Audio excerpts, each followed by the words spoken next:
देश के कई जिले ऐसे थे जिसको पिछड़े मान करके छोड़ दिया गया था और वहां करोड़ों लोगों की जो मौलिक जरूरतें थी उसको भी नकार दिया गया था। उनको तो ऐसे ही जीने के लिए मजबूर कर दिया गया था और जो पिछड़े इलाके थे वो और पिछड़े होते गए और बर्बादी आती गई। और हालत तो सरकार में ऐसी थी कि जब किसी को पनिशमेंट ट्रांसफर करनी होती थी, पनिशमेंट पोस्टिंग देना होता तो ऐसे ही जिलों में भेजा जाता था ताकि और खराब करे वो। ये हाल बन गया था, ये वर्क कल्चर बन गया था। हमने इस स्थिति को बदला। सबसे पहला आग्रह किया, यंग होनहार अफसरों को लगाया जाएगा और पूरा 3 साल का मौका उसको दिया जाए काम करने का।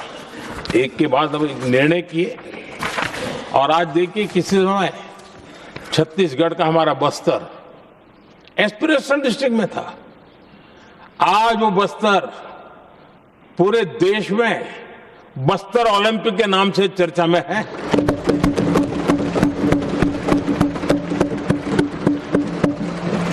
आज विकास की धारा बस्तर के गांव-गांव पहुंच रही है। अभी कुछ गांवों में पहली बार बस देखी, पूरे गांव ने उत्सव मनाया बस्तर में। ये परिस्थितियां छोड़ करके गए हुए हैं लोग और यहां पर पता नहीं किस प्रकार से देश को कहां ले जाना चाहते हैं लोग। आदरणीय सभापति जी, इंप्लीमेंटेशन क्या होता है, ये एस्पिरेशनल डिस्ट्रिक्ट एक बहुत बड़ा शानदार उदाहरण है। ऐसे तो सैकड़ों उदाहरण हैं लेकिन मैं कहने के लिए इसको उल्लेख कर रहा हूं। कांग्रेस के हमारे साथियों को ये जो बदलाव आ रहा है उसमें इंप्लीमेंटेशन नजर नहीं आ रहा है और उनका तो एक ही प्लानिंग कमीशन वाला मॉडल है, जीप और खच्चर वाला मॉडल, यही वो लोग जानते हैं, उससे आगे कुछ नहीं जानते। और ये इंप्लीमेंटेशन कैसे करते हैं, मेरा जन्म नहीं हुआ था उसके पहले सरदार वल्लभ भाई पटेल ने नर्मदा नदी पर बांध बांधने की कल्पना की। विषय तो पक्का हो गया, सरदार साहब नहीं रहे, खैर नेहरू जी ने शिलान्यास किया। अब इंप्लीमेंटेशन देखिए इनको। मेरा जन्म नहीं हुआ था जब इसकी कल्पना की गई थी और प्रधानमंत्री बनने के बाद मैंने उसका उद्घाटन किया, ये हाल है।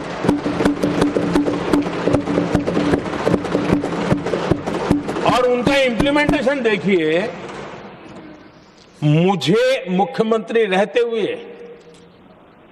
3 दिन अनशन पर बैठना पड़ा था नर्मदा सरदार सरोवर डैम के लिए, मेरे राज्य के किसानों के लिए। मैंने अपने आप को दांव पर लगा दिया था, तब जाकर के भारत सरकार को झुकना पड़ा और तब जाकर के सरदार सरोवर डैम के कंस्ट्रक्शन को गति मिली और यहां मैं पहुंचा तब मुझे उसका उद्घाटन करने का सौभाग्य मिला। और आज कच्छ तक हावड़ा बीएसएफ के लोग जहां बैठते हैं वहां तक नर्मदा का शुद्ध पानी पीने के लिए पहुंच रहा है। इंप्लीमेंटेशन क्या होता है और यहां पर इंप्लीमेंट किसी ने शब्द पकड़ा दिया, हर एक के मुंह से वही निकल रहा था।